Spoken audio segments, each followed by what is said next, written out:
Então vamos lá! Estamos aqui de novo para falar, para que não diga que eu avisei, dando minhas opiniões, lembrando que são só minhas opiniões e o que eu acho, e eu posso estar errado, apesar de serem poucas as vezes que eu estou errado, mas acontece, né? Então lembra disso aqui, né? Quando todos gritavam BlackRock, Bitcoin, trilhões, Bitcoin a 100 mil, Bitcoin 100 mil, Bitcoin 100 mil. Eu falei, peraí, contrariando todo mundo, eu falei, vamos para baixo, né? Então, se você me ouviu, né? Você se poupou disso daqui, né? Quase 20% aqui de correção desse 31.800 para a casa dos 26, oscilando aqui, ciscando em 25.178, 25.296, né? Então, dito isto, eu não sou o seu melhor amigo, eu sou o seu único amigo, né? Porque eu vou falar as verdades quando todo mundo tá gritando outra coisa. Por que que esse cenário aqui a gente precisa prestar muita atenção? Agora tá todo mundo aqui gritando fundo, fundo, fundo, né? Saindo notícia, JP Morgan acha que estamos perto do fundo. É claro que agora que eles falaram, então tá tudo certo, né? Pode ir comprar porque é o fundo. Então veja, o que nós temos que prestar atenção aqui é no price action, né? Então nós tivemos aqui, né? Boom, boom, o mercado tentou romper aqui nessa subida duas vezes e mais um boom. Depois a gente ficou aqui se arrastando, teve uma recuperação e boom, boom, boom lá no fundo, tá? Aí, com força, viemos reconstruindo tudo isso aqui, né? Tentamos ali em abril subir de volta, chegamos aí na casa do 31 e boom de volta, boom, boom. Chegamos aqui, começa os insiders a puxar preço aqui, daqui a pouco no meio do caminho sai a notícia do ETF duas vezes, mais a BlackRock falando bem e em vez de sair disparando aqui, né, um cenário propício aqui para os touros entrarem e puxar price action, e a gente em vez disso fez boom, boom. Então, nós vemos que a gente estamos aí há um ano tentando romper este canal, né? E nós temos tido aqui não força para romper isso e baixando muita coisa aqui em termos de volume, tá? Nós temos visto aqui o mercado bem apático aí, quase quebrando para baixo de 1 trilhão, né? Dias aqui que a única coisa verde são as stablecoins. E mesmo assim tendo muita notícia, né? De certa forma positiva, por exemplo, como a SEC aqui, que está dando luz verde para um ETF de Ethereum. Lembrando também, mais uma vez, que é um derivativo, duas vezes, não é um ETF spot, né? Nós temos as datas aqui, né?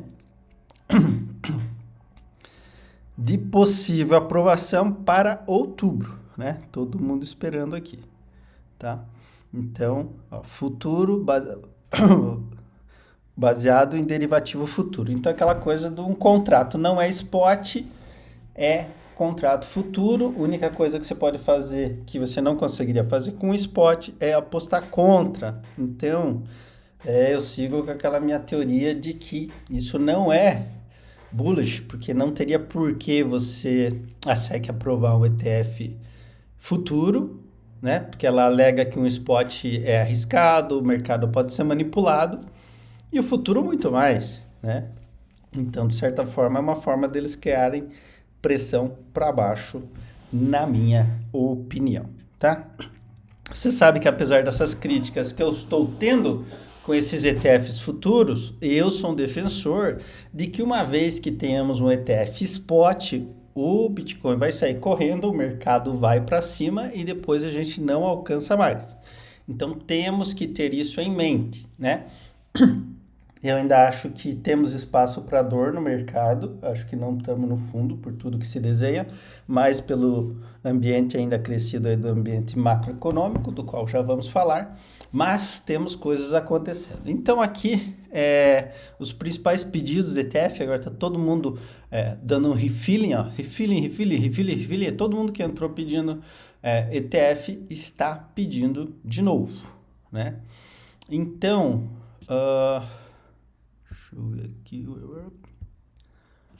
Não. Tá, esse daqui, ó. Nós temos aqui a decisão final, tirando esse aqui, que é a conversão da Grayscale que é o transformar o GBTC em um ETF, né? Estão aí junto com a BlackRock, mas isso aqui é da Genesis. Eles estão com um processo, porque eles processaram a SEC, que não autorizou, e todo mundo está colocando a Coinbase como custodiante, e algumas estão comprando outras exchanges para resolver o problema de manipulação, tá? Então você vê aqui que decisões finais, todas as decisões finais estão aqui para março, ó, tirando essas duas aqui, essa aqui tá para janeiro, né, que é da ARK, que tem também participação aqui na GBTC. Todas as outras, ó, março de 2024. Então, nós temos um peso muito grande para março, nós temos uma exceção em janeiro e uma exceção agora em outubro, tá? Tinha uma possível decisão agora em agosto, não aconteceu nada, então tá adiado aí para outubro. Tá, dito isso,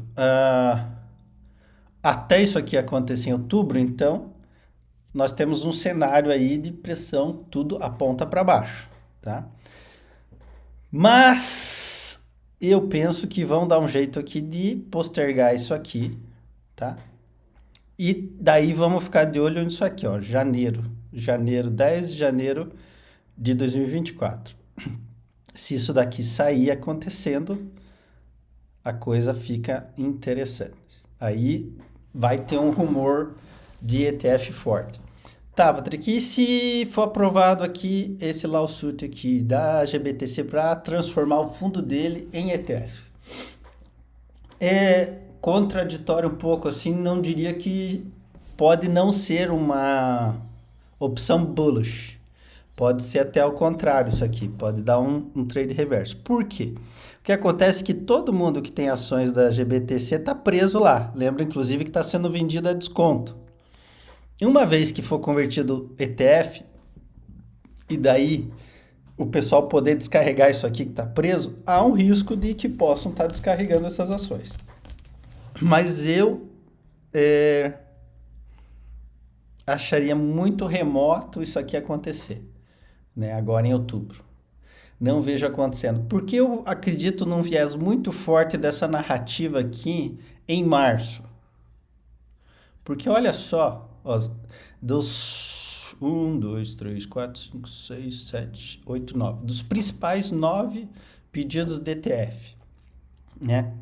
BlackRock, tá?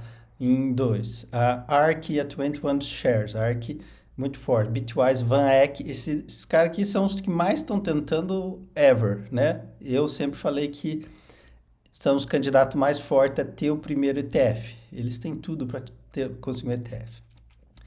E nós temos Invesco, Fidelity e Vanguard. Então, esses 9 muito fortes. Desses 9, 7 estão em março.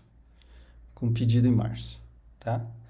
Um para janeiro e um com possibilidade em outubro.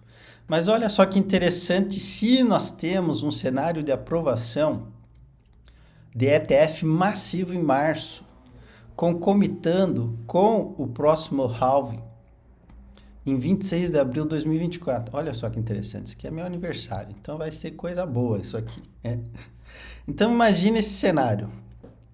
Você chovendo ETF em março, aprovando, E notícia forte do halving, que a recompensa vai cair pela metade. Então, tipo, vai reduzir o bloco para 3,125 bitcoins a cada 10 minutos. 80% da emissão é, já foi minerada.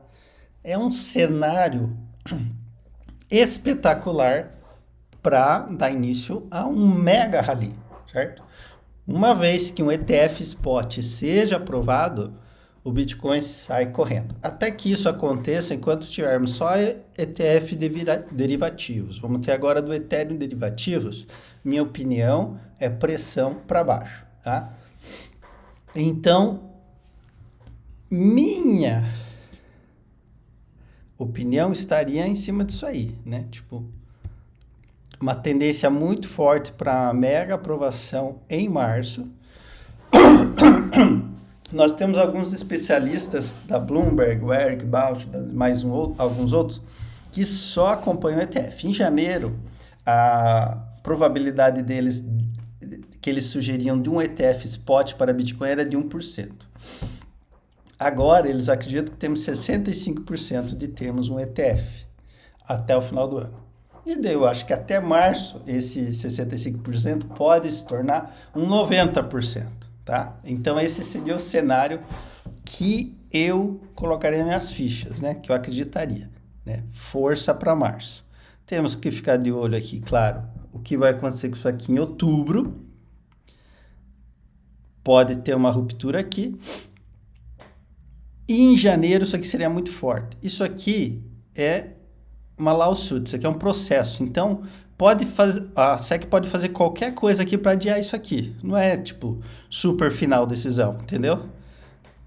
Já nos outras coisas também, eles podem sempre pedir a dilatar prazo. Agora, isso aqui, a maioria aqui, para março, me parece muito spot on, muito preciso, se é que você me entende, tendo um halving logo ali já em abril, tá? Muita gente tem perguntado, Patrick, qual que é a tua recomendação de compra? Nenhuma, não estou recomendando nada agora, né? Eu acho que temos que assistir o mercado, ainda não tem nada confirmado. Não tem por que você entrar em altcoin agora, esse ano. Esse ano costuma ser ano de Bitcoin, a primeira corrida sempre Bitcoin faz mais performance que as altcoins. Por exemplo, vamos ver aqui, ó, das top 200 nos últimos 6 meses, nós tivemos apenas 22 que bateram Bitcoin. De 200, 22, certo? O resto, tudo foi para baixo. Inclusive, projetos muito bons estão perdendo do Bitcoin.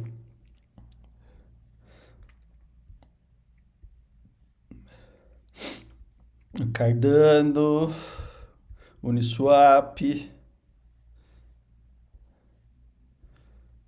Golem, ICP, menos 40%, Illuvium, menos 42%, Cosmos, menos 42%, Immutable, menos 45%, Stacks, menos 45%, que é uma L2 para Bitcoin, inclusive. Theta, um mega projeto, menos 46%, Optimismo, menos 47%, Zilliqa, todo mundo sangrando. Inclusive, ó, o IoTech, vocês sabem que eu amo esse projeto, menos 51%, Gala, menos 52%. Então, daqui até o possível ETF Bitcoin, você só tem 2 moedas para comprar, entendeu? Talvez 3, mas, enfim, Bitcoin com certeza é algo que você tem que comprar entre aqui e o possível ETF. Entre o halving. É a única moeda que você precisa comprar, com certeza, tá? Seguida do Ethereum e em terceiro lugar, talvez o cachorro louco, tá bom? Por que o cenário não está muito propício? A gente está num cenário com pressão muito grande. Você veja só, que as transações de stablecoin de março aí, batendo quase 100 bilhões no diário, ó, 89 bilhões, elas vieram se arrastando, e agora nós estamos aqui, ó, com 6 bilhões. É um volume muito menor. Você sabe que as stablecoins são catalisadores significativos de um rally. Estatísticas on-chain, na blockchain, a atividade entre os endereços caiu, bateu aqui um pico aqui em junho, e de lá para cá só vem caindo, né? Então, praticamente a metade. E o market cap das stablecoins, aí, ó, de 135, caiu para 119. Quando o market cap das stablecoins cai, o que quer dizer? Quer dizer que o pessoal não está nem segurando stablecoins, eles estão liquidando as stablecoins junto ao custodiador, tipo lá da Tether, da USDC, e convertendo para Fiat na conta do banco deles. Então, isso é algo significativo para assistir, não é um cenário bullish, não é um cenário que a gente está falando, isso é cenário de fundo, porque se batesse fundo, a gente veria uma subida grande aqui de stablecoins pronta para comprar, né? Então, o que eu falei aqui, o price action, não tem action nenhum, né? Porque se a gente fez aqui, ó, uma queda de 29 aqui para 25 e não houve uma recuperação e veio aqui uma compra forte aqui, ninguém está convencido que isso daqui é o fundo, entende? É a minha leitura, tá? Então, nós vemos aqui a atividade de desenvolvedores caiu massivamente também, praticamente a metade, não tem muito lugar. O ETF, que é um mercado que flerta não só com cripto, né, mas com colecionadores, com classe artística e tudo mais, também caiu muitas transações, a gente vai de quase, ali ó, 658 para 117. A única coisa que estamos subindo é o número de contratos verificados na Ethereum. O que é? Por que isso acontece? Porque está tendo muita L2 saindo, muita cross-chain, inevitavelmente muitos contratos estão subindo. Tá? Isso é bom porque tem muita gente construindo ainda no mercado ruim. Tá? Agora, nós temos que ver algumas questões de cenário macroeconômico. Muita gente falando, Patrick, mas a SP está indo bem, né?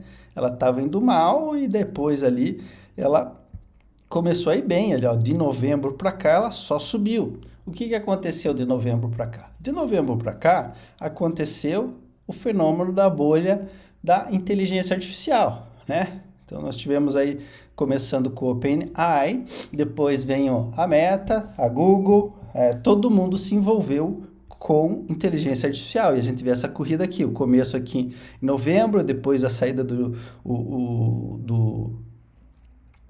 GPT-4 aí em março, junto com também com o Bard da Google, e a Microsoft comprando também, OpenAI, e nós viemos correndo aí.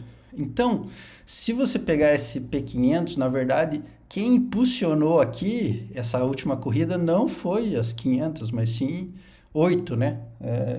Que são as FANGs aí, todas envolvidas e fazendo aquisições de inteligência artificial. Tanto que nós podemos verificar que o último mês perdeu força, né? Como toda bolha perdeu força. Já tem alguns comentários aí sobre a OpenAI, né? Que gasta $700 mil dia em poder computacional, fora toda a sua outra equipe, estrutura, e que precisa encontrar meios urgentes de começar a monetizar, porque senão tem risco de quebrar, né? É sempre bem sensível, né, a questão. Se a gente vê ali o Elon Musk quando adquiriu o Twitter, a preocupação e o esforço dele para fazer o Twitter simplesmente pagar as contas, porque ele dava prejuízo diário. Então, nós vemos, inclusive aqui na Nasdaq, é a mesma coisa, né?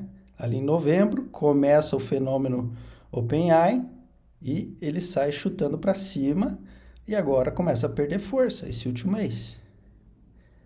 E você sabe que sempre um sintoma disso, que eu sempre falo, é o dólar subindo, né? O dólar vinha se arrastando, super boring,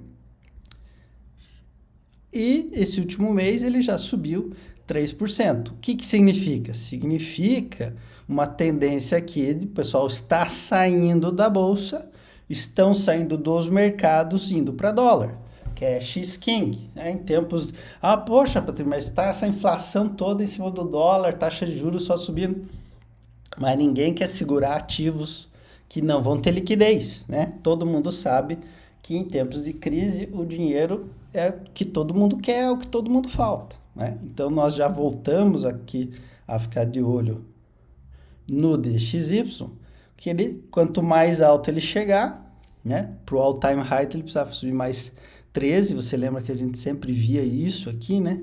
Ele chegou aqui, ó, a 113, lembra que eu falava que quando batesse 102 eu achava que era hora de ele inverter, e no fim funcionou feito um relógio. Agora ele volta a subir, então tem indicativos macro muito significativos sobre isso, né? Então, eu ficaria muito sensível em relação a uma narrativa de rally no mercado tão cedo, né? Outra coisa que temos que prestar atenção, isso aqui são fatos muito interessantes. Pós-Covid, depois com a distribuição aí de 4 trilhões de estímulo, né? Que houve o auxílio, assim, aqui como teve no Brasil, lá também teve. A poupança americana bateu recorde de 2,1 trilhões. A partir de 2022, as pessoas começaram a gastar esse dinheiro na poupança. Então, a poupança foi baixando em 100 bilhões por mês, tá?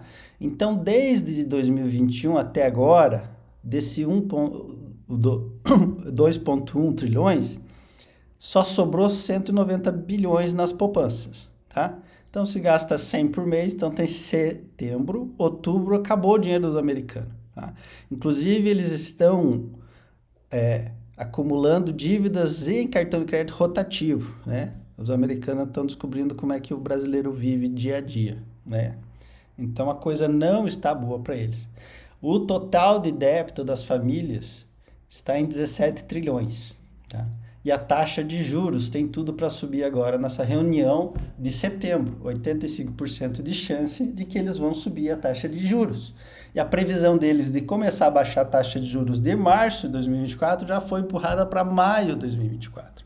Se você for pesquisar e como tem sido o verão, né, que foi inverno aqui em julho e agosto, lá nos Estados Unidos é o verão, no alto da temporada, o verão americano, a Flórida estava para as moscas, os parques da Disney estão vazios, né? Então isso são cenários americanos que estão sem dinheiro, porque o que acontece? Para aqueles que continuam empregados, o salário não aumentou e o cara está feliz porque tem emprego, mas com a inflação subindo, a comida ficou mais cara, combustível ficou mais caro, os serviços ficaram mais caros e ele precisa torrar a poupança dele para complementar a renda ou cair nos cartões de crédito, os débitos dos cartões de crédito para pagar suas contas, porque subiram e ele não está ganhando mais.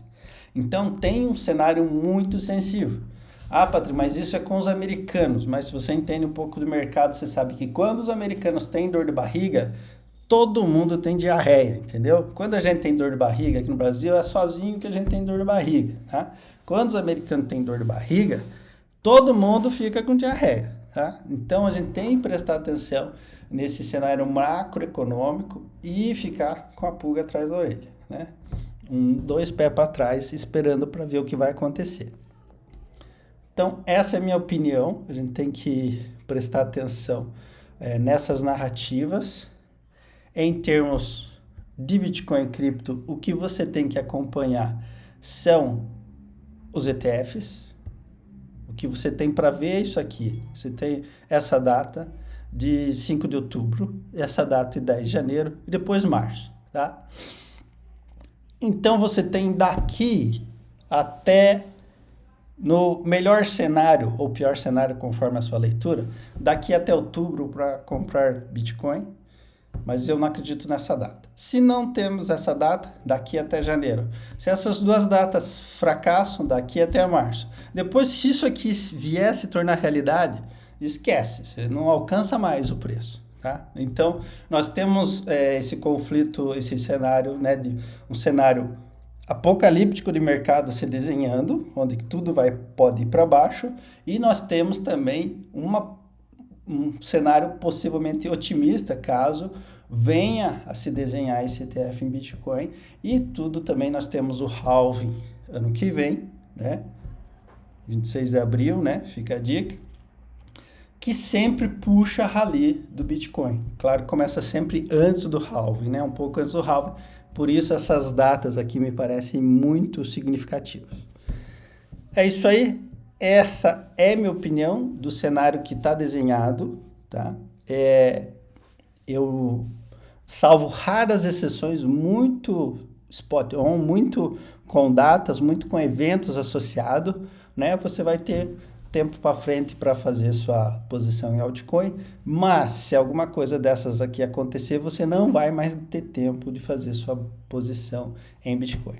Então, eu assistiria aí setembro com calma para ver o que desenha no mercado e começaria a refletir aí de repente numa compra regular aí a partir de outubro ou conforme a sua programação, tá bom? Isso aí, minha gente, fiquem com Deus, grande abraço, tchau!